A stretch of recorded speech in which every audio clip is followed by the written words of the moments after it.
Welcome to Penrose Learning, where we make understanding easy.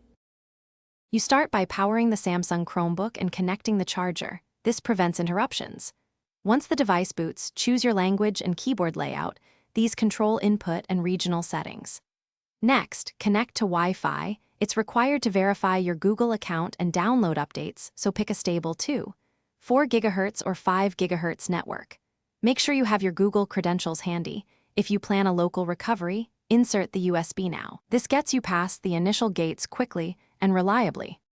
You'll sign in with your Google account to sync settings, bookmarks, and apps. This is why credentials matter. Once signed in, accept system updates. The Chromebook may apply patches and restart. Do not interrupt this process because it ensures stability and security.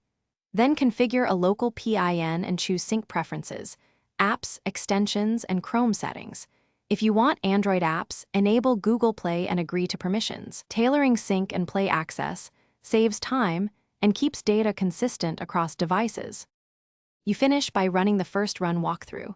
Confirm time zone, accessibility options, and sign into any additional accounts. Next, test hardware, camera, mic, speakers, Wi-Fi, and Bluetooth from settings right arrow device. This confirms peripherals and drivers are functional. If something fails, try restarting, toggling settings, or reconnecting networks. If persistent errors occur, perform a power wash or use a recovery USB to reinstall Chrome OS. Make sure you've backed up data. This resolves deep software issues and restores a clean, working system. Thanks for watching. If this was helpful, leave a like and consider subscribing. See you next time.